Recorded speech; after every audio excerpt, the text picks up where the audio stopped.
Well, we finished putting the drive shafts in. We've got the vehicle back down on its wheels. Got the starter connected back from the top. There's bolts from the top to the bottom. On this starter, the nut,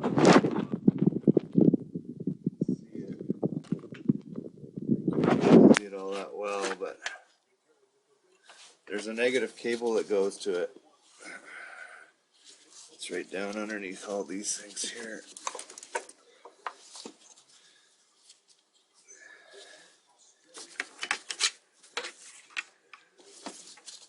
Where is it? Yeah, there it is. Right there. On this one, there's a bolt that goes through, and then a nut on the back side. And there's also a negative cable that attaches here as well that comes from the battery. So that's I'm not sure why it's hooked up like that, but I guess they needed a good ground for the battery, and that's what they decided to use as the main ground. And then there's another bolt, which is down below here, just in here on the bottom side of the starter, and that just bolts straight into the housing, so it's pretty straightforward. Now we've got the distributor in place. I marked the timing mark at top dead center when I took this thing apart.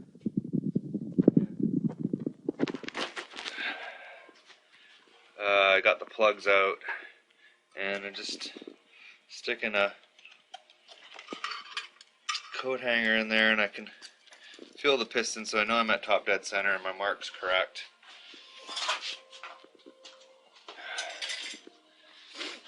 And got my distributor in. Here's my number one lead.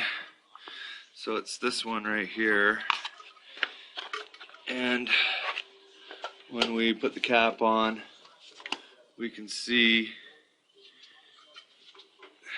this is our number one lead, and the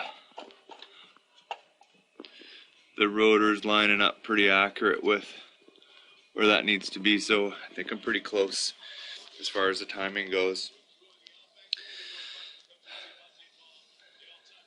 So I'm just I have to finish. There's 3 bolts on the distributor. There's a longer one here on the back, and then there's 2 shorter ones. So the longer one is on the back side of the distributor here, and then there's a shorter one, which is just down here that you can see right here, and then there's another one somewhere on there. Where is it? Oh, down on the very bottom, down on the directly 6 o'clock on the rotor, or on the distributor, straight down from the top. So I'll get to those, bolt those up. There's also another nut here that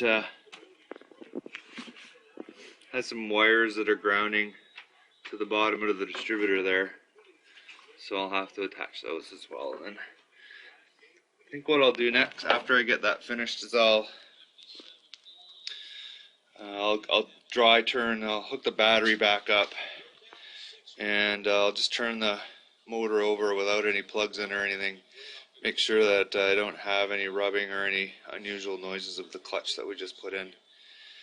And if that goes okay, then we'll put the plugs in and fire this up, take it for a drive.